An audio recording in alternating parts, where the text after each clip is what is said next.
All right, shalom, shalom, everyone. Thank you for joining this Israelite Nation class. And we hope that you are enjoying your Shabbat thus far. So everybody turn your volume down on your phones. Is it in Gmail? Huh? Is it in Gmail? Yeah, it is.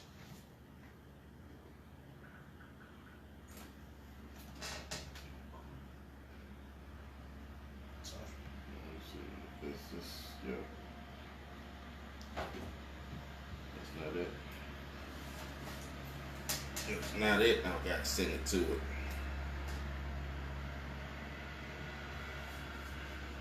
Yeah. Yeah, here we go.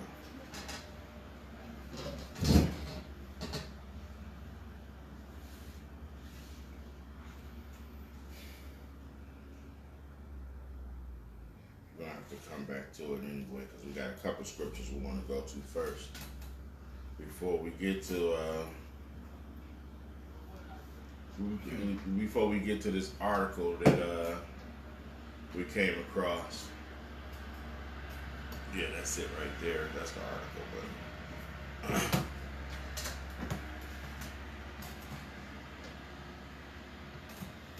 all right.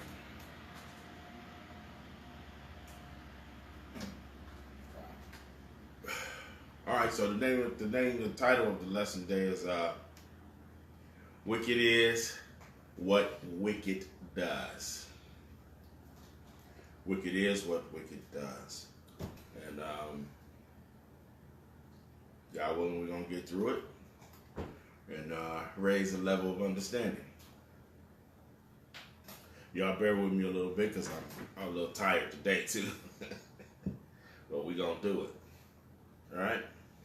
So upon this, thinking about this lesson, going through the studying for this lesson, I thought about how soon does our people, meaning the nation of Israel, how soon do we forget, and how short is our memories, and how easily is our ancestors forgotten about, and how the erasing of our history is so easily just dismissed.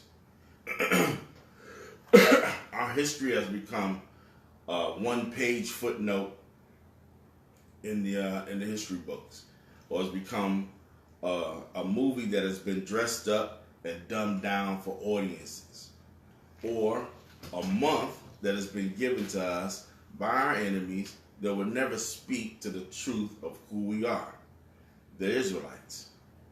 As well as we must not let the wicked forget or deceive us into thinking who they are not, the wicked.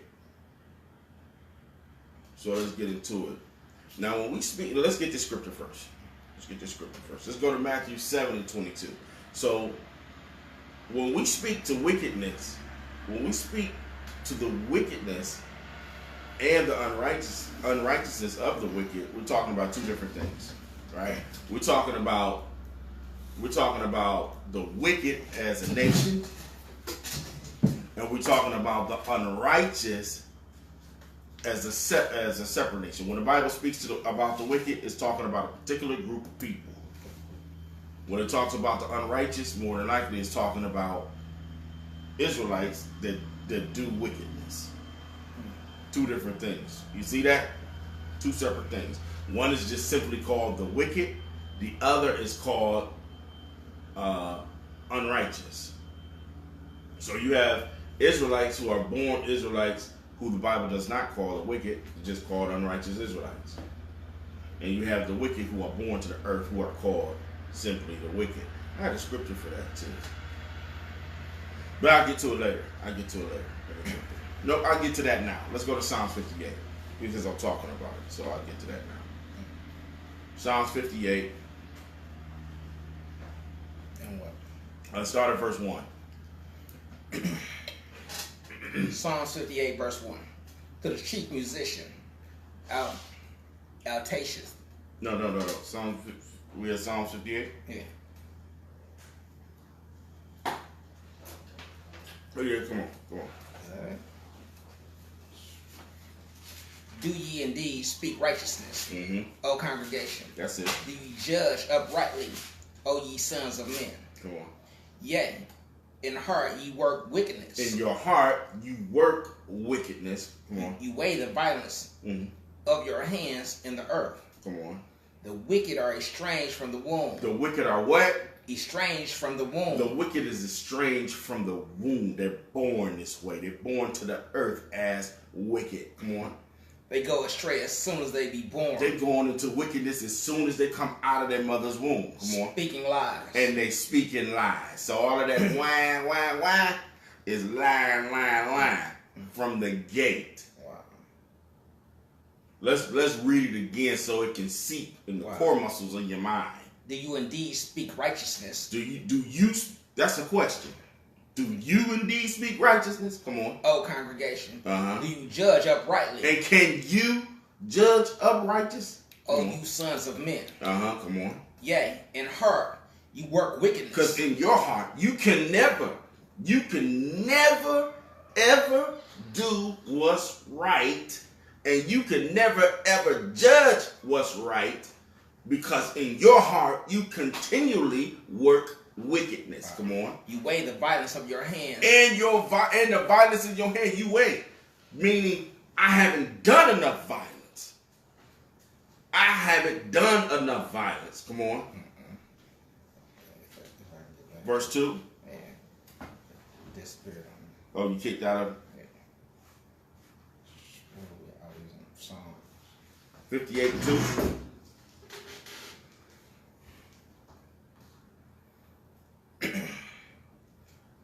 You, in your heart, you work wickedness. You weigh the violence of your hands in the earth. The wicked are estranged from the womb. This is what the wicked are. They're estranged from the womb. Come on. They go astray as soon as they be born. As soon as they come out of their mama's womb, they go astray. They look for evil, and wickedness is in their heart as soon as they are born. That baby is not innocent. That baby is born to the earth as the wicked. Wow. The devil himself, the devil that the Bible speaks of. That's right. Come on.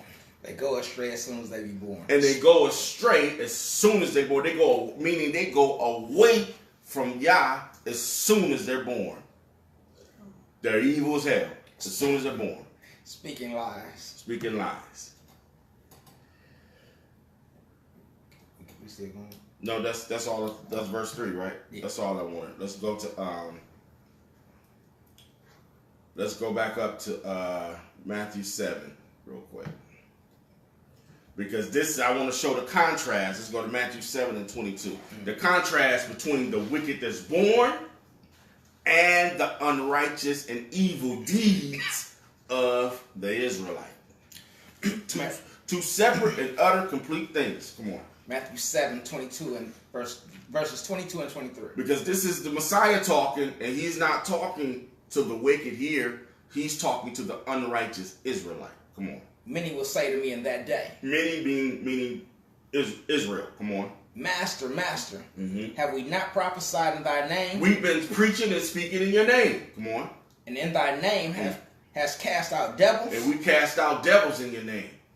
And in thy name, done many wonderful works. And we done many wonderful works. He's talking, these are Israelites that are saying this. Come on. And then will I profess unto them. Then he's going to say to those Israelites, come on. I never knew you. I don't know you. Depart from me. You that work iniquity. You worked iniquity, meaning you have sinned. So these are what you call Israelites who know who they are. You purposely in your heart committed iniquity. What's iniquity? The breaking of Yah's laws. Let's get that real fast and then we'll come back to this. 1 John 3 and 4. 1 John 3 and 4. Iniquity is breaking Yah's laws. You purposely done this. So each man and woman of the Israelite nation must search their own heart. Search your soul with fear and with trembling. That's what the Bible says. Search your own heart.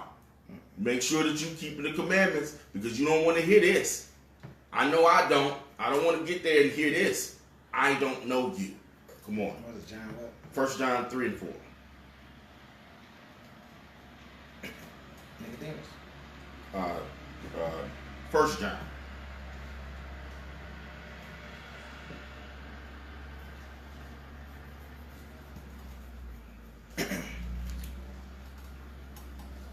It's kicking you out. Yeah.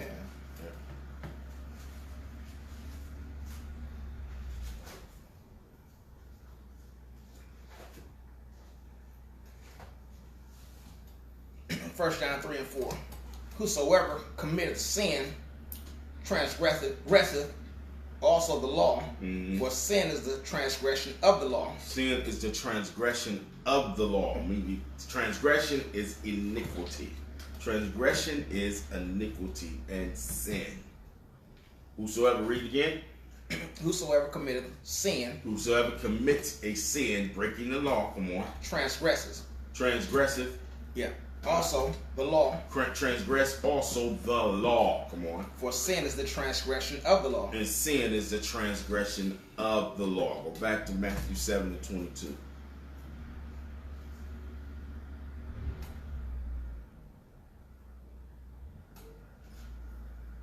Matthew 7 verse 22.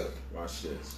Many will say unto me that day. Many of the Israelites, believing Israelites, come on. Master, Master, have we not prophesied in thy name? Well, come on. And in thy name have cast out devils. And in thy name cast out devils. And in thy name done many wonderful works. And in thy name we did many wonderful works. And then you couldn't say this without it being evidence of it. So we did many wonderful works, meaning there's evidence of my works. There's evidence. Come on. Then will I profess unto them. Then the Messiah is going to say to them, come on. I never knew you. I don't even know you. That's devastating. I don't even know you. Come on. Depart from me. You that work iniquity. Depart from me. You that break Yah's laws, or break the commandments, or break or sin. These are Israelites who are considered to be unrighteous. Unrighteous. Not the wicked. The difference in between the two. One is born to the earth as wicked from the gate, from birth. The other one had to work up on wickedness. Two separate and distinct different things. Let me Mark 9 and 43.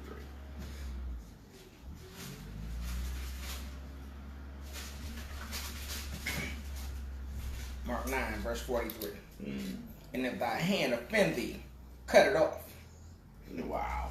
It is better for thee to enter into life maimed than having two good hands and to go into hell.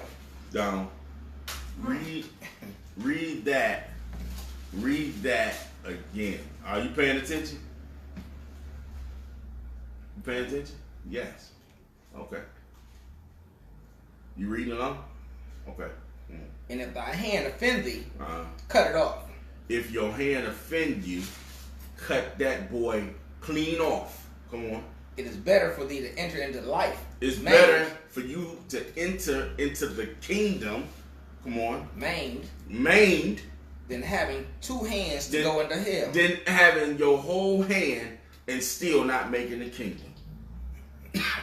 because of the wickedness you work. Because of the wickedness that you work. Come on. Into the fire that never shall be quenched. Into a fire that shall never be quenched. Meaning that nuclear blast. Being tried by fire and not making it. And still not making it. Let's go to Psalms 58 one more time. So we can drive home the point. 58 and what? 58 and 1. Psalms 58 verse 1. Do you indeed speak righteousness, O congregation? Do you judge uprightly, O ye sons of men? Yea, in your heart you work wickedness. In your heart you work wickedness. You weigh the violence of your hands in the earth. You still don't do enough violence. You still, everything that you've done you still say, you know what? There's more evil to be done. Come on. The wicked are estranged from the womb. Mm-hmm. They go astray as soon as they be born. They go astray as soon as they be born. Now, who does the Bible call the wickedness, or the wicked? I mean, we go through this often, but we're going to go through it again. Who does the Bible call the wicked? Anybody got a precept for me? All right, you got a precept for me?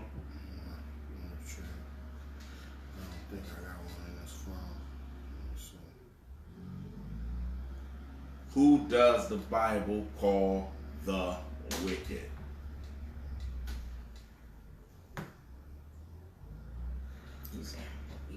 Yeah, but I want the scripture.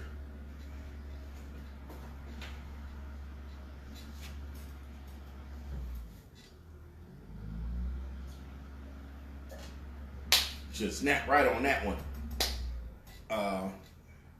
Malachi 1 and 4. Calls them by name.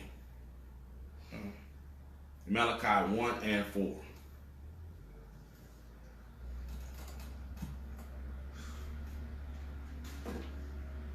Did you know that one? I just found it, right? So we just found it. Well, Malachi 1 and 4. Mm-hmm. Whereas Edom saith, mm-hmm. We are impoverished, but we will return and build the desolate places. Uh-huh. Thus saith the Most High of Hosts. They shall rebuild, but I will throw down. Mm-hmm. And they shall call them the border of wickedness. They shall call them what? The border of wickedness. Who are we talking about? Edom. So the Bible clearly states that wherever Edom's rulership is, wherever they are living, wherever they are governing, they will be called the border of wickedness. The Bible clearly puts Edom, equates Edom with being wicked. Mm-hmm. One more, Job 9 and 24. Was that it? Okay, let's finish that out. They shall call them the border of wickedness, and the people against whom the Most High have indignation forever. The people who the Most High shall have indignation forever. Job 9 and 24.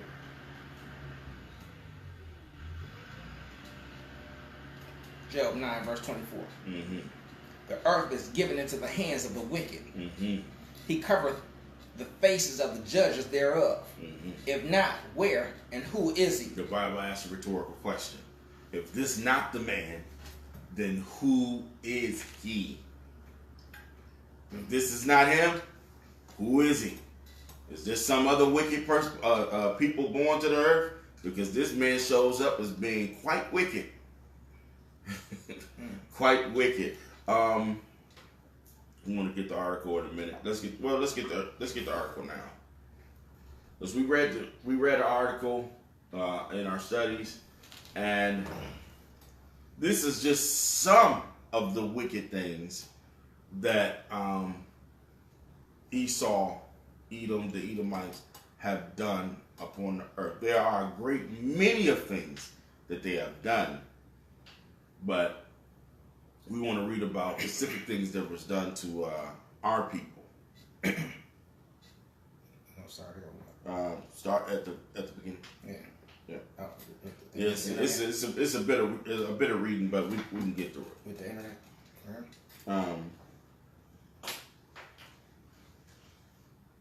Yeah. The internet is a wonderful tool for learning, but sometimes the most important lesson it teaches us is that we can't take the information we find there for granted. For example, a tidbit of historical trivia making the social media rounds since the late 2000s purports to reveal a shocking and little-known example of racist cruelty in the United States past.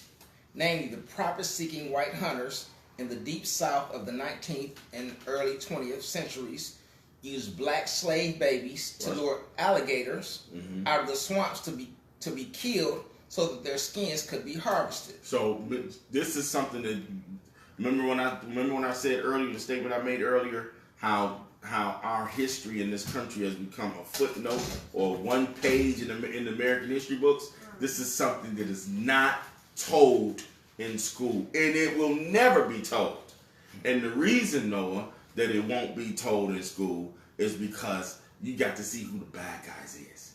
In your mind, any normal person would say, what kind of mind do you have to have? Or what kind of person do you have to be to lure alligators, to kill alligators by using babies? By using babies. Can you imagine the mindset of a person who cuts a baby and let the baby cry and holler to lure in a big alligator? Who could think of this? What kind of wickedness is in your head? What kind of sickness is in your head for you to feed alligators babies? Human babies. See, you can't tell that kind of story in school because somebody has to be the bad guy. And then other little Edomite children will be saying, my four parents did that. My four parents did that. They know they did that. You know? Wow. Yes, your granddaddy did that. All right, come on. Alligator bait. Alligator bait is what they call these little black babies. Come on. Alligator hunting was very profitable in the 1800s to the early 1900s. The skins were used to make shoes, bags, belts, and other items. However, white hunters often lost their arms and sometimes their lives as they rustled the swampy waters at night attempting to attract alligators to the surface. So they decided to use slave babies as bait. This horrendous act was later characterized in sheet music. They put it in sheet music. Postcards. They put alligator bait things on postcards and figurines. This is in figurines that they made, little figurines that they made. This is a sick people. This is people. That's why I said we got short memories, and people tend to forget what actually happened. What actually see these little slave movies where every now and again the one slave get beat, but they still go to a little raggedy house. And they get say they got ragtag clothes on. And say, oh, that's so sad what they did to them people. These people did some horrendous things. Horrendous things. Can you imagine a woman being pregnant and somebody cut the baby out their stomach and then stomp on the baby head? This is what they did. Wicked as hell. But we don't want to tell these stories. Come on.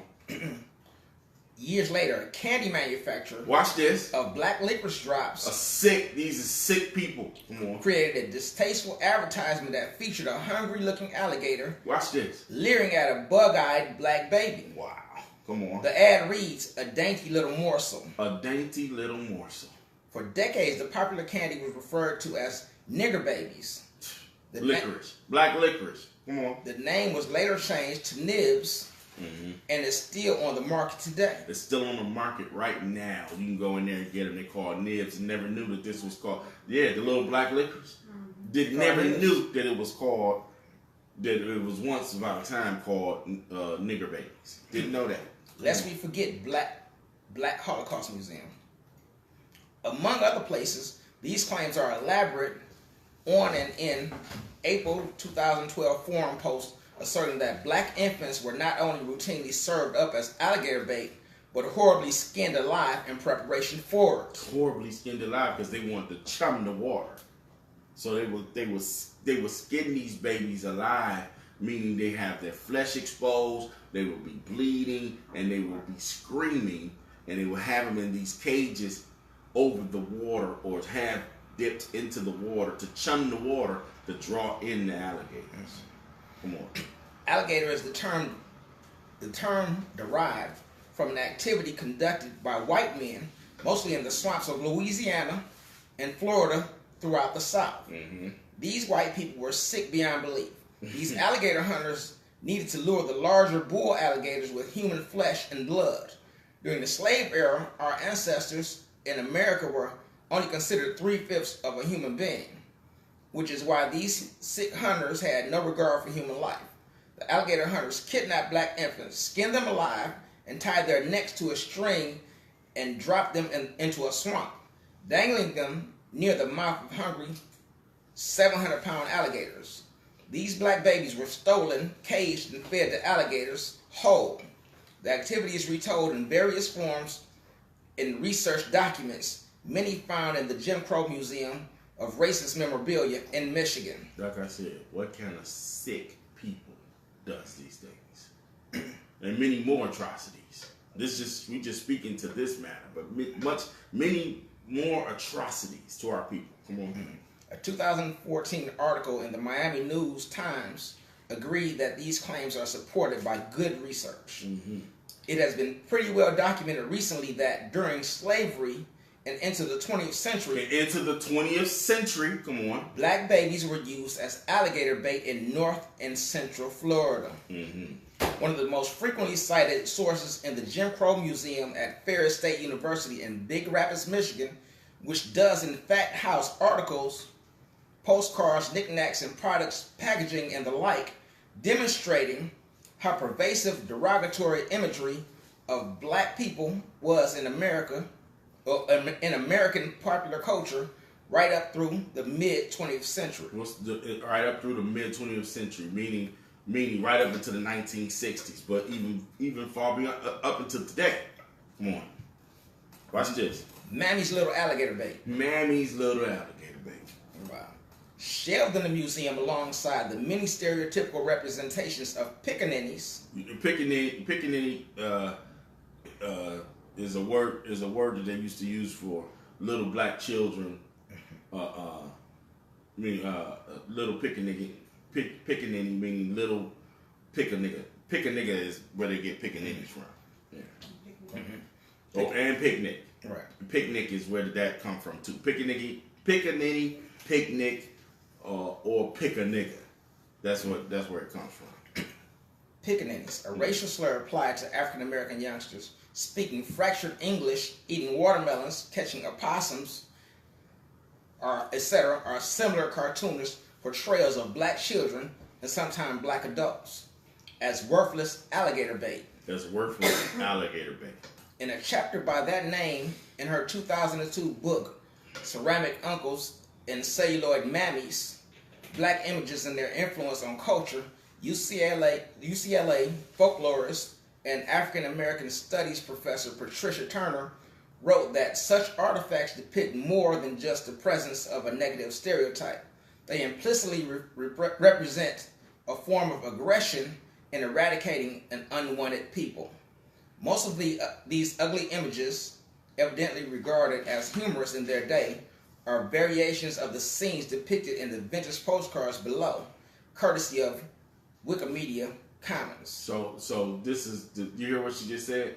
He said of eradicating, meaning they wanted to wipe us out, eradicating unwanted people. And some of these images I know you all probably can't see, but I want to make sure that you see that you go to the link and you see it. They got to say that. And you got to see some of these images, and I make sure once we upload on YouTube, I'm trying to make sure the images are on there too as well, so people that come onto the site they can be able to see these images. The link is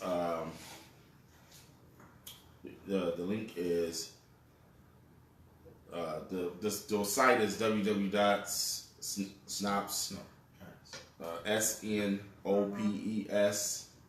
snopes.com, Black Children Alligator Bait. So you all can see the images. Are you up? Yeah. You up to? Did you get the link? No, I ain't get it. Okay. Likewise, You'll post it? Okay. Likewise, the representation of black children as alligator bait was perpetuated in the motion pictures and popular songs.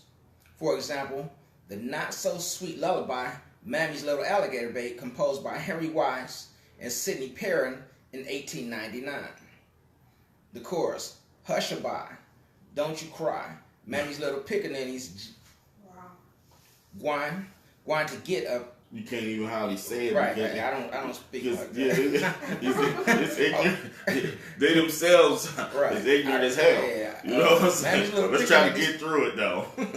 Going to what's going on? I guess going to get a present mighty soon. When the stars am a peeping and the moon am a creeping, then your mammy's going to sing this tune. Shut your eye by and by. Shut your eye by and by. Man will whip you if you cry. Whip yo if you cry. Someone am a coming through the gate. Through their gate. Through that gate. Go to sleep. Don't yo peep. Listen to me. Tell yo mammy's little alligator bait. I'm never gonna say that again. I'm not reading it. Although it does confirm the widespread dissemination of such grotesque representations of African Americans in the 19th and 20th century, the existence of the artifacts does not suffice to prove that black children were literally used as alligator bait. What? How? So they always try to throw something in there to try to throw you off. Right. There's too much evidence. We've just seen all of the articles. We've just seen all of the publications. Right. Come on. You want to keep reading it around. However, in fact, none of the evidence offered to date has been convincing. What? Yeah. All right, come on. An article on the Jim Crow Museum's website arguing that real-life alligator bait incidents, however rarely they may have occurred. What? They occurred, though. They occurred. Even if it was rare. Rarely they may have occurred, have been documented, relies mainly on contemporaneous news reporting as evidence. See, Esau is such... He speak lies soon as... We just read it. Soon as he be born, he's speaking lies. He double talking. He double talking because these are such heinous and horrendous acts. You do not want to own up to what you've done. It's no different than Trump. Every time he does a crime, he comes out with something else that's supposedly good. Yeah. Oh yeah, we got these double talking. Yeah, we got these Korean soldiers back. You know, from the Korean War. These American soldiers back from the Korean War. Speaks with a forked tongue. Yeah. Same. He's doing something evil with the right hand and with the pretending like he's doing something good with the right hand, and he's working all kind of mischief and evil with the left hand. The devil that the Bible speaks of. Where we at? African American babies. Okay, come on. African American babies being used as alligator bait really happens. And it really happened. It really happened. Come on. And it happened to real people. Uh-huh. It doesn't seem to have a widespread practice, but it did happen. But it did you just say that? Yeah. But it did happen. But it did happen. Mm-hmm. It is hard to process the thinking that could lead a person to actually use a live human baby as bait for an alligator. That is why the objects in the Jim Crow Museum are so important. They help tell the story of a society that defined African Americans as subhuman by portraying them as savage and worthless creatures. So if you have all of this memorabilia, right? All of this, if you have all of this evidence, and you say, but it wasn't widespread, or we're not really sure if it happened, but you have all of this evidence, you had to know that it was widespread. And you had to, it had to be widespread because everybody didn't have keepsakes. Everybody didn't keep stuff. So if you have a lot of stuff that's being kept, and you have evidence of it happening, then you know it must have been widespread. It would have to be. Let me tell you, if Michigan, one of the most racist states in the United States, has this memorabilia, mm-hmm. It happened. It happened. It happened. Did we read that? Why would Michigan have it? Did we read that? Yeah. But if Michigan had it, yeah, has it? Mm-hmm. Come on now. Oh yeah, because we read it. It's in fair state. Yeah. Michigan has it. Yeah. Racist as Michigan is. Yeah. On the down low. You got to be here for this. Yeah. Wow. Okay, you ready? Yeah, I'm ready. African babies as subhumans by portraying them as savage and worthless creatures. If people are indoctrinated over and over again with items, images, objects, and practices that devalue the humanity of African Americans, then practices like African dodger, human zoos, and alligator bait become possible. Y'all didn't know that they had human zoos for black folks? They looked at you in amazement. Look at the body on this woman. This is ridiculous. Had you in amazement. Come on. Yeah. What was her name? Sarah. What was her name? In England. Sarah Barr. Is her name Sarah Barr? That they used her. Oh, on display. Yeah, on display. Yeah, I think that was her name. Come on. In 1908, the Washington Times reported that a keeper at the New York Zoological Garden baited alligators with pickaninnies out of their winter quarters. In the article, two small colored children happened to drift through the reptile house among the throng of visitors, and they were pressed into service. The alligator wobbled out as quick as they could after the ebony mites, who darted around the tank just as the pursuing monsters fell with grunts of chagrin into the water. The alligators were coaxed into their summer quarters by the plump little Africans. Wow. Yeah. The passage accurately quotes a story that appears in the Washington Times and many other papers across the nation on 13th of June, 1908. Now this was the article that was in the Washington Times. This was the article. Baits alligators with pickaninnies. Zoo specimen coaxed to summer quarters by plump little Africans. June 13th, their greedy eyes eagerly fixed on two plump pickaninnies. The crocodiles and alligators in the New York Zoological Gardens were decoyed from their winter quarters in the reptile house to the cool and shady tank just outside the building. It was the keeper's idea to bait the saurians. Did you see it? Yeah, I barely can see it. Saurians with pickaninnies, knowing as he did their Epicurean fondness for the black man. So as two small colored children happened to drift through the reptile house among the throng of visitors, he presented them and he pressed them into service. The two crocodiles and all but 4 of the 25 alligators wobbled out as quick as they could after the ebony mites, who darted around the tank just as the pursuing monsters fell with grunts of chagrin into the water, disappointing of their prey. 4 of the big alligators had to be lassoed and dragged to their summer quarters by ropes.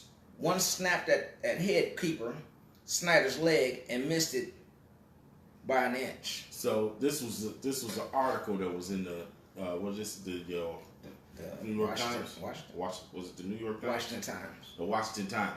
This was an article that was in giving credence to more evidence of these type of things that were happening. This was in 1908. Now, this was a little more than 100 years ago. This article came out, but when you think about it, that wasn't a long time ago. That wasn't way back when. You know what I'm saying? This wasn't that long ago. And certain practices didn't just cease at that year, like the abolishment of slavery, right? They say it was in 1865. You think they just halted and stopped putting people into slavery in 1865? No. You think the slave ship stopped coming in 1865? No. There were still people coming over here after that. You know what I'm saying? So, what was Stokely Carmichael's statement about Martin Luther King? He said the biggest problem he had with Martin Luther King was he tried to negotiate with people that didn't have a conscience. He tried to raise the conscience level of people who didn't have no conscience at all. You know what I'm saying? He said that was one of his main problems with Martin Luther King. You know what I'm saying?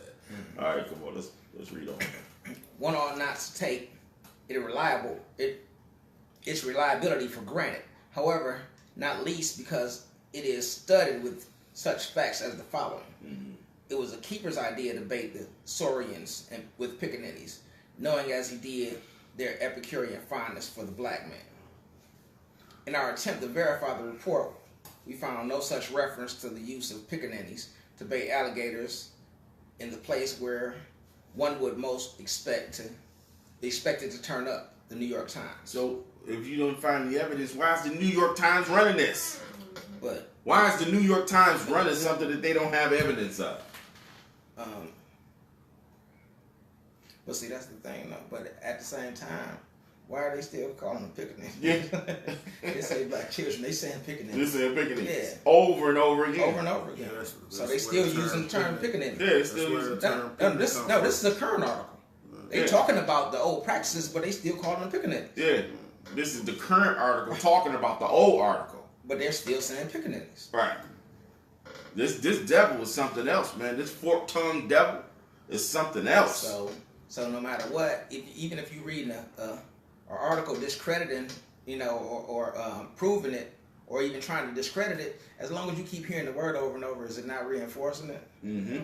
It is reinforcing it. Reinforcing. Matter of fact, you hold the article. I would get the scripture one more time so we can hear to reinforce what the article was already saying. Psalms 58 and 1, 2, and 3. We read it twice. We're gonna read it again. You ready? Psalms 58, 1, 2, and 3. Do ye indeed speak righteousness, O congregation? Mm-hmm. Do ye judge uprightly, O sons of men? Mm-hmm. Yeah, in heart you work wickedness. In your heart, you still working wickedness. You weigh the violence of your hands in the earth. Uh-huh. The wicked are estranged from the womb. They come out wicked as hell. They go astray as soon as they be born. They go away from Yah and Yah's laws as soon as they're born. Speaking lies. And they always speak lies. As soon as that little demon is born, it is speaking lies. Come on. Wow. But we did find an item in the Times, one that was published on the same date, 13th of June, 1908, describing the transfer of the same number of alligators from their winter to their summer housing in New York's Bronx Zoological Garden. There is no mention whatsoever of bait. Visitors to the Bronx Zoological Garden yesterday afternoon had the good fortune to witness the sport that accompanies an alligator hunt without going to the swamps of Florida, where the alligators were taken from the reptile house to their summer quarters in the open pond.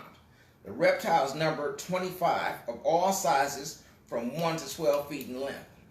Equipped with poles and ropes, head keeper Snyder, assisted by keeper Toomey, and some men drawing moving cages, approached the reptile house at 2 o'clock and commenced their task. The small alligators came out willingly into the cages after a prod from the long sticks, but the older ones had to be lassoed and yanked out by force. As the wieldy creatures, fighting every inch of the way, slid down the plank with a rush into the pond, the children screamed with delight and wanted Snyder to do it all over again. It's the same incident clearly, and just as clearly the pickaninnies as bait trope must have been fabricated by an out-of-town editor with no qualms about exploiting racist stereotypes to sell the story. Wow. Pickaninny bait lures voracious gator to death. Another off-cited article detailed an incident that supposedly happened in a place called Chipley, Florida. Supposedly happened. Boy, this thing is, come on. Chipley, Florida in 1923. This is from the Jim Crow Museum. Now this is the thing. Why are they saying this? It wasn't black reporters reporting this. Yeah. They were white. Yeah, they were white reporting this. And what good would it do them to lie? And you have to substantiate these things, being that it's in the museum. This is a museum of history, of historical relevance. So this stuff has to be substantiated. You're not gonna get just anything in the museum. No, you got people, you got checks and balances. You got people that's checking over this stuff. Come on. All right. Chipley, Florida in 1923. This is from the Jim Crow Museum. The headline in the September 21st, 1923 Oakland Tribune reads, "Pickaninny bait lures voracious gator to death, and mother gets her baby back in perfect condition." Also $2. She got $2. She got $2 for letting them use her baby. Who? Come on. In the article, T.W. Villiers chronicles the entire process of using black babies as bait, and how these little black morsels are more than glad to be led to the sacrifice and do their part. Did you hear that? The babies are happy to do it. These little black morsels are glad to sacrifice themselves for them to lure in the gators. This is a sick man. These little black morsels are more than glad to be led to the sacrifice and do their part in luring the big Florida gators to their fate without suffering so much as a scratch. Right. Come on. Villiers is quick to point out that the babies are brought out of the water alive and whole and coming out wet and laughing, and that there is nothing terrible about it except that it is spelling death for the alligators. Wow. In a strange twist, Villiers reports one of the hunters attempts to rationalize the motivation of the alligators to jeopardizing every hope of life for a live baby, and in the matter of color, the additional information is vouchsafed that black babies, in the estimation of the alligators, are far more refreshing, as they were, than white ones. Wow. They cover black babies over white ones. They like the taste of black babies. Yeah. They like the taste of black babies over white babies. It's more flavorful. Wow. The article describes the process of placing the babies near the alligators' haunts, and the hunters hidden behind the brushes with their rifles. When the baby attracts the gator and it exposes his head and forequarters, the hunter shoots the alligator and claims their prize.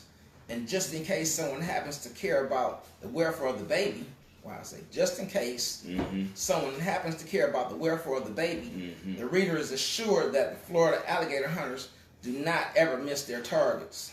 Okay. After the baby is returned to his mother, she is paid the set price of $2. Again, we find the article has been accurately quoted, but we're skeptical of the reliability of the information it purveys. Why is you skeptical? Because you will not believe the wickedness that goes on with these people. Look, you gotta be wicked as hell to do that. Wow. Yeah. Come on. We're skeptical of the reliability of the information it purveys, including such nuggets of wisdom as the following. Above all other things, the alligator is most fond of human flesh as an item of diet. Hunters say that while an alligator will risk its safety for a young dog, it will jeopardize every hope of life for a live baby. And the matter of color, how do they know that? Right. And how do they know that? Right. Because they've done it. And if the gator knows the difference between dog flesh and baby and live human flesh, then it must have had live human flesh very often. Listen, but you would have had to put a dog up there along with a black baby to judge which one is going to go for. Yeah. Right. Yeah. Danielle said she don't believe that they even use white babies. I'm sure they didn't. I'm sure. Why would you? You know. She said she don't believe. She said I do not believe that they ever use white babies. Use white babies. Yeah. Right. I'm sure they didn't. And in the matter of color, the additional information that vouchsafed, is that verified? That's supposed to be verified? I guess it's supposed to be verified. That black babies, in the estimation of the alligators, are far more refreshing, as it were, than white ones. Refreshing. Wow. For the alligator. For the alligator. Needless to say, the journalistic standards of 1923 weren't quite up to what we're used to today. We submit, in fact, that despite its syndication in newspapers all over the country, this tall tale is not an example of journalism at all. On the contrary, it was an occasion for the author to indulge in racist stereotyping of the most degrading yet salable kind. Even Time magazine was suckered into synopsizing the tale. They ended up running this disavowal a week later. On behalf of the town of Chipley, Florida, the Orange County Chamber of Commerce branded a silly lie false and absurd.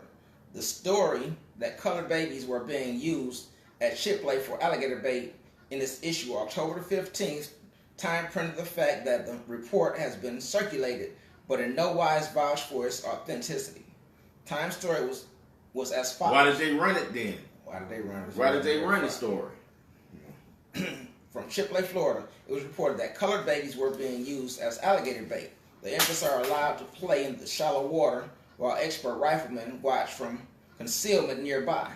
When the saurian approaches his prey, he is shot by the rifleman. The Louisiana Herald, Florida gator hunters do not ever miss their target. The price reported as being paid colored mothers for the services of their babies as bait was $2 a hunt. So how many times have we heard that been verified? One by the Washington Times, wasn't it? And the other one by this, and the other one by this completely separate article. Right. Now, how fast does the gator launch? It's very, very fast. Yeah, I mean it's half his body length. So if it's 15 feet, it can jump out of the water 7.5 feet. 7.5 feet, and it's fast. So if it's in there fast. If you're playing in shallow water, there's no stopping this monster. There's no stopping this monster. Yeah, so if it's 20 feet, it can jump 10 feet. Mm-hmm. Mm-hmm. And they talking about the big bulls too. And I don't know how large they get, but I know that you can't stop them in their domain, and the water is their domain. All right, come on. I know it's a lot of reading, but come on. Neither of the two news stories thus far. Is that it? That's it. No. Neither of the two news stories thus far put forward as evidence of black children being used as alligator bait. The first published in 1908. The first was in 1908. The second in 1923. The second was in 1923. Is credible. Mm-hmm. One proved to be fictionalized of a New York Times report that never once mentioned pickaninnies. Y'all, come on, Esau. You fork-tongued devil. Come on.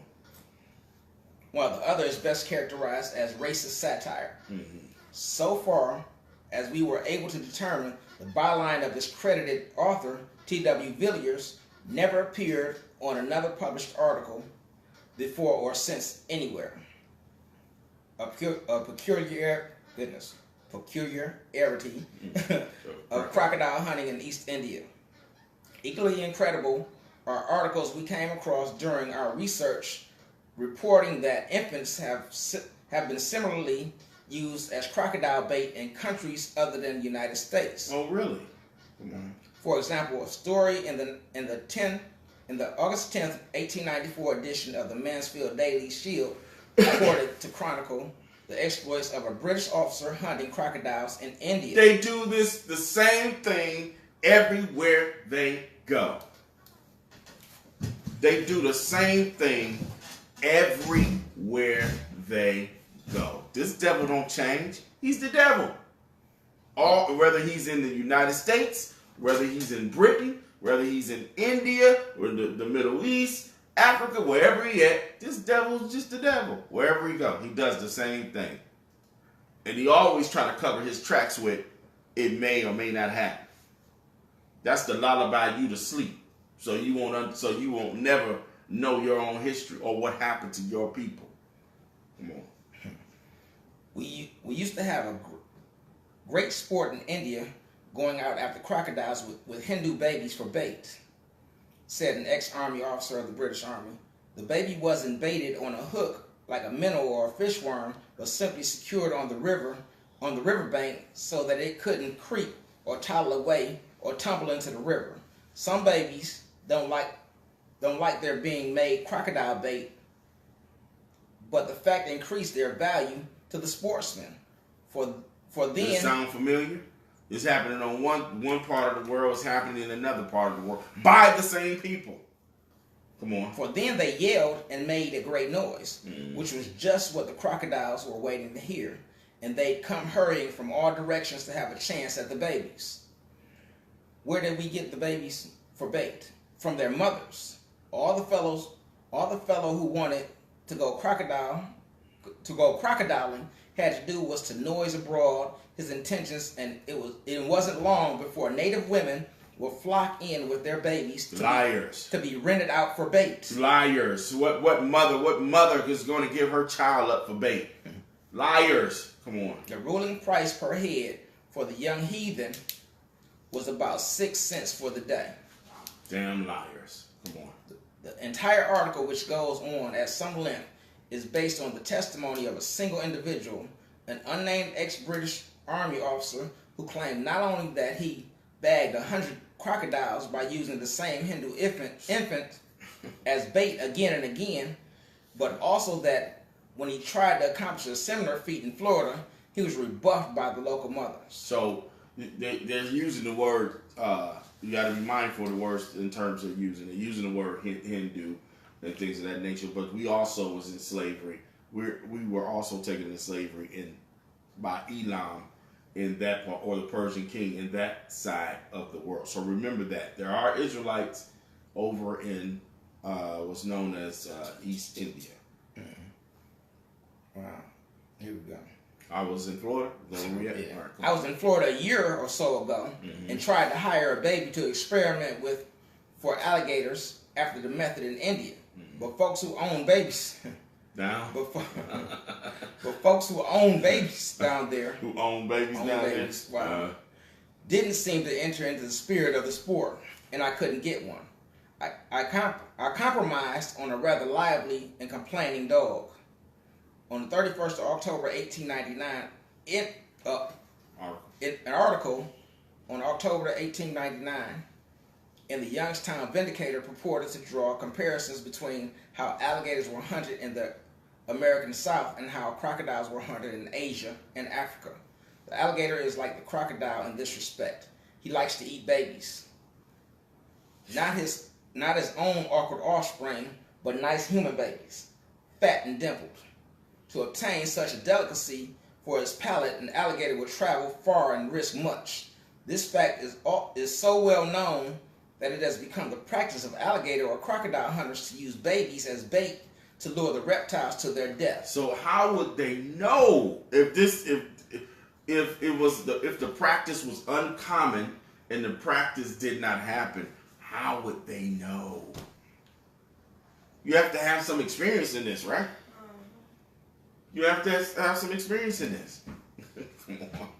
A nice fat baby is rented for the occasion from the cracker mother, to whom $50 is ample recompense for the risk that her child is to run.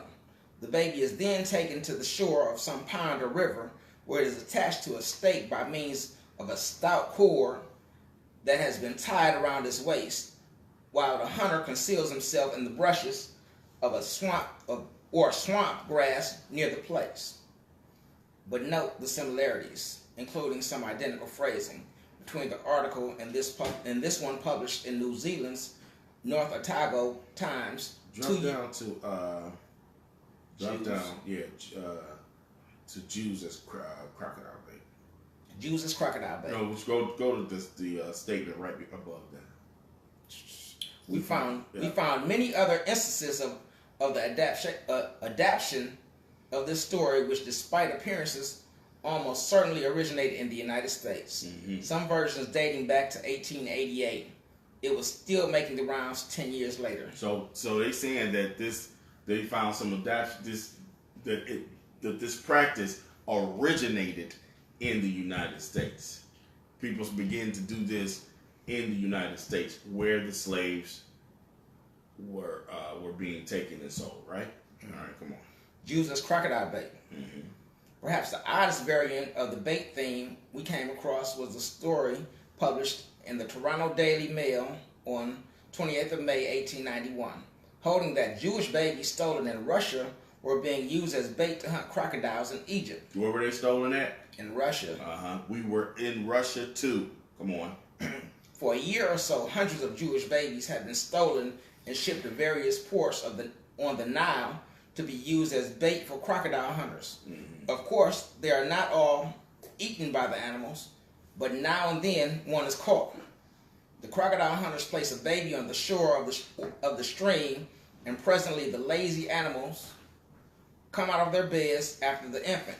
When the crocodiles get near the little ones and within shooting range of the hunters who are concealed in the bushes, they are shot. The little babes serve as bait to bring the animals onto the banks. And by this means, it is possible to get many animals which could not be reached in any other way. Now we drop down to the last paragraph of the article. Regardless. That's right. And the reason I said that is because they want to make it. When we got to that Jewish part, they act like because it come from Russia that we're talking about Jewish or white folks. Watch what it says at the last paragraph. Regardless, it is true that the notion that dark-skinned children were the favorite food of alligators and crocodiles. So stop. So is it any of the so-called white Jews, are any of them dark-skinned? No. So we know we're not talking about white Jews. Yeah, they don't have no carbon. They're not dark-skinned. Let's read it again. Regardless, it is true that the notion that the dark-skinned children were the favorite food of alligators and crocodiles.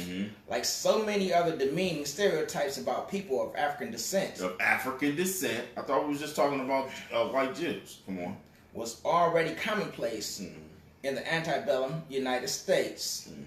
They preferred the flesh of a Negro to any other delicacy. Come on. Fraser's magazine reported as a scientific fact in 1850.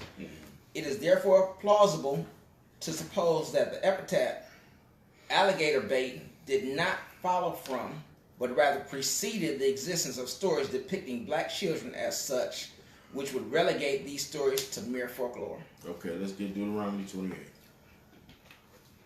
I know the article is long. We skipped through a little bit of it, but but it was necessary. Deuteronomy 28. And what? In verse 40, start at 48. 28 and 48. 28 and 48. Deuteronomy 28, verse 48. Therefore shalt thou serve thine enemies which the Most High shall send against thee. The Most High sent our enemies against us, and we served our enemies. In hunger. And we served our enemies in hunger. And in thirst. And we served our enemies in thirst. And in nakedness. And in nakedness. And in want of all things. And in want of everything we could possibly need. And he shall put a yoke of iron upon thy neck. And he put that yoke on our neck. Until he have destroyed and he had mentally destroyed us. And emotionally destroyed us. I want the verse when it says your children should be given to another people. I think that's 32. I think that's verse 32. And your children shall be given to another people. Deuteronomy 28, verse 32. Thy sons and thy daughters shall be given unto another people, and thine eyes shall look and fail with longing for them all the day long. Then we just read this in this article. Your children is given into another people, and our eyes shall look and fail us, and longing for them all the day long, because our children is in this predicament. And there shall be no might in thine hand. And we're powerless to do anything behind it. This book is real. The Bible is the only true book. So if you are so-called African American and you're a Muslim, you're a fool. If you're a so-called African American and you're into Hinduism, you're a fool. If you're a so-called African American and you're into Egyptology, you're a fool. None of their religious books speak to your issues. It doesn't tell you who you are. This is the only book, the only true book for the so-called African American, Latinos, and Native Americans of this country. Let's get Isaiah 34 and 16. Isaiah 34 and 16. We're going to come back to Deuteronomy because I ain't finished with that yet. But I want Isaiah 34 and 16.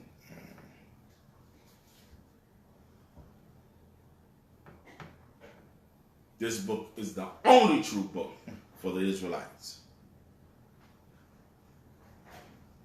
Isaiah 34 verse 16. Read. Seek ye out the book of the Most High. Seek ye out of the book of the Most High. And read. And read it. No one of these shall fail. Not one of these prophecies is going to fail. None shall want her mate. None is next to her. No other book can compare to her. For my mouth it hath commanded, and his spirit it hath gathered them. For by the mouth of the Most High it is our commandment, and by the Spirit of the Most High men have brought this book forth. Is that all? Mm-hmm. Okay, go me back to Deuteronomy.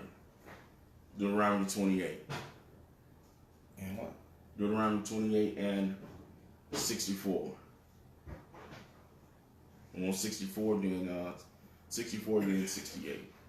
Deuteronomy 28 and 64. And the Most High shall scatter thee among all people. And we were scattered, and we are scattered. Come on. From the one end of the earth, even unto the other. All over the world, Israelites are. And there thou shalt serve other gods. We're going to be served other gods. Come on. Which neither thou nor thy fathers have known. Our fathers didn't recognize or even know these gods. Come on. Even wood and stone. Even wood and stone. The wooden cross of Christianity and the cobblestone of Islam.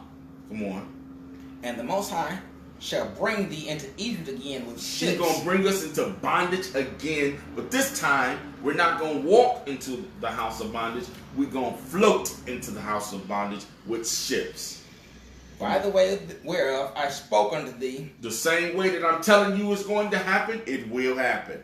Come on. Thou shalt see it no more again. You're not going to see your homeland no more again. And there you shall be sold unto your enemies. And when you get to the house of bondage, and when you get to this big prison, you're going to be sold to your enemies. For bondsmen. For slave men. And bondswomen. And slave women. And no man shall buy you. And no one's going to save you out of this condition. No one is going to be able to get you out of the mess that you're in. The only thing that can save us is coming back to the laws, statutes, and commandments of the Most High. You Israelites, the 1/3 that's prophesied of the Bible, should accept the commandments, keep the commandments, and the faith of Yahushua Messiah. That's what's going to save us. But we'll continue being the bait for the wicked. But not everybody believes that. Let's go to Ecclesiasticus 12 and 10. Ecclesiasticus, Sirach, in the Apocrypha. You said 24 and 10? 12 and 10. Not everybody believes that.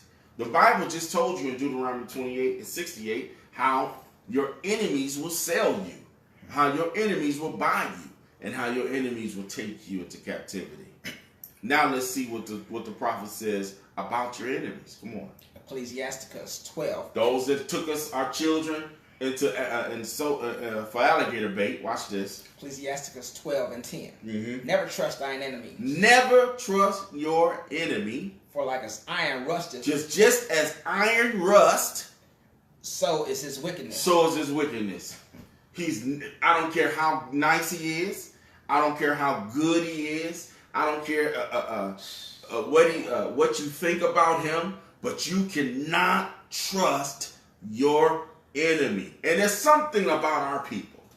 Our people don't know how to deal with our enemy.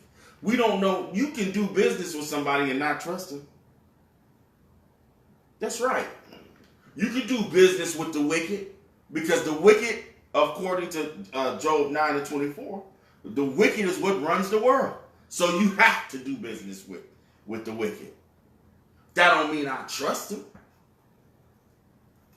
But believing Israelites want to take their enemy and set them in their congregation and call them ox and the coatees, brothers and sisters. How are they going to rule twice? Raise your level of thinking of Israel, nation of Israel, and know who your enemy is. This is the damn devil. Fork-tongued devil. And I'm not saying it out of my mind and my heart. The Messiah himself called him the devil. Let's get that. Revelations 2 and 9. Revelations 2 and 9. Revelations 2 verse 9. Come on. I know thy works and tribulations and poverty. And I know the blasphemy of them which say they are Jews. I know the blasphemy of them that say they are Jews, or of the tribe of Judah, or of the kingdom of Judah. Come on. And I know the blasphemy of them which say they are Jews and are not. And they are not. Come on. But are the synagogue of Satan. But they are of the synagogue of Satan.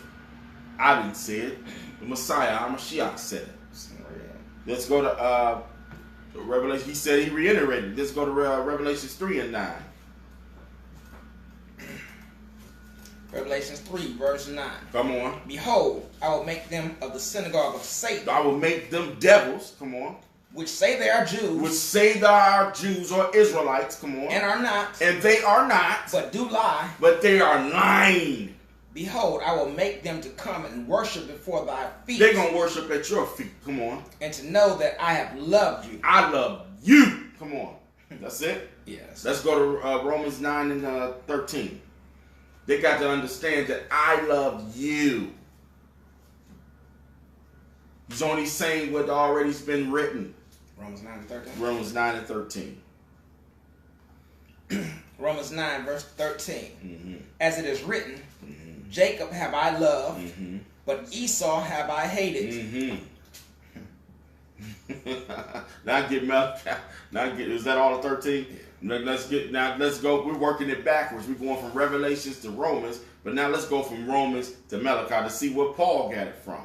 We just came out of Malachi 1 and 4. Let's read Malachi 1 and 1.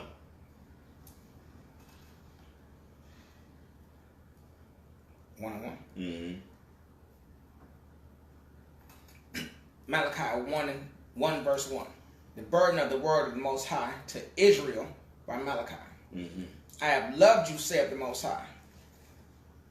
Yet you say, wherein hast thou loved us? Was not Esau Jacob's brother, saith the Most High? Yet I loved Jacob.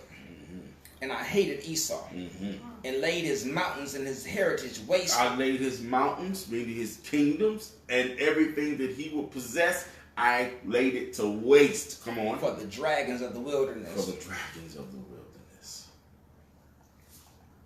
Hallelujah. Give me Ezekiel. Ezekiel 20. I'm almost done here. Start at verse 41. 20? Chapter 20, verse 21. Yeah. 21? No, 41. 41, right. Ezekiel 20 and 41. I will accept you with your sweet savor, and I will bring you out of the... Well, start at verse 40. Start at verse 40. Ezekiel 20, verse 40. For in mine holy mountain... My set-apart mountain. And the mountain of the height of Israel... The mount of who? The mount of the height of Israel. The mount of the height of Israel. Come on. Saith the Most High Yah. There shall all the house of Israel...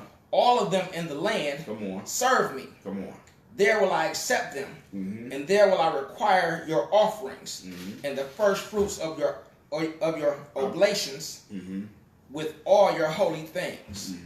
I will accept you with your sweet savor when I bring you out from the people and gather you out of the countries wherein you have been scattered. When you bring us out from the people and gather us from whether we've been scattered, come on. And I will be sanctified in you before the heathen. Come on. And ye shall know that I am the Most High. Come on. When I shall bring you into the land of Israel. Come on, bring us in the land of Israel. Come on. Into the country for which I lifted up mine hand to give it to your fathers. Come on. And there shall you remember your ways. You're going to remember your ways. Come on. And all your doings, wherein you have been defiled. Come on. And ye shall loathe yourselves in your own sight for all your evils that you have committed. We're going to loathe ourselves in our own sight. I mean, we're going to hate what we did by not keeping Yah's laws and commandments. Come on. And ye shall know that I am the Most High, when I have wrought with you for my name's sake, not according to your wicked ways, not according to your corrupt doings. Not according to your wicked ways, meaning your wicked ways is the unrighteous ways, or your wicked doings. Come on. O you house of Israel, saith the Most High Yah. Moreover, the word of the Most High came unto me, saying, watch this. Son of man, come on, set thy face toward the south, and drop thy word toward the south, come on, and prophesy against the forest of the south field. Come on. And say to the forest of the south, hear the word of the Most High. Thus saith the Most High Yah. Behold, I will kindle a fire in thee, and it shall devour every green tree in thee, and every dry tree. The flaming flame shall not be quenched, and all faces from the south to the north shall be burned therein. He's going to burn all of the Mount of Esau. Everything that he's going to burn. And that's speaking about this country. I'll go there. Come on. And all flesh shall see that I, the Most High, have kindled it. It shall not be quenched. It shall not be quenched. Then said I, Most High Yah, they say of me, doth he not speak parables? They didn't understand what the meaning was at that time. Let's go to Ezekiel 25 and 14.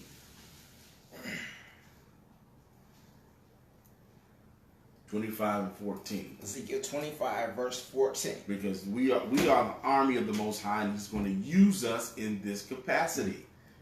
25 and 14. And I will, Ezekiel 25, verse 14. And I will lay my vengeance upon Edom by the hand of my people Israel. Now, how is he going to do it? By the hand of his people Israel. Come on. And they shall do in Edom according to mine anger and according to my fury. And they shall know my vengeance, saith the Most High Yah. Is that it? Yeah, that's it. Okay. So Israel is going to be the hand of the Most High Yah. And we're going to do the vengeance and do his will in cleansing the world of the wicked. That is how that's going to be done. And those of us that are wicked ourselves are going to be lost behind that. Those of us Israelites who are unrighteous are going to be lost in that as well. So we're waiting for 1/3 of Israel to receive, to keep the commandments and the faith of Yahushua Messiah, and then we are waiting to be delivered from that. All right. All right. With that being said, we say hallelujah. And we hope that you enjoyed the lesson today, and we hope that you are enjoying your Shabbat. So we say grace and peace to you. Shalom.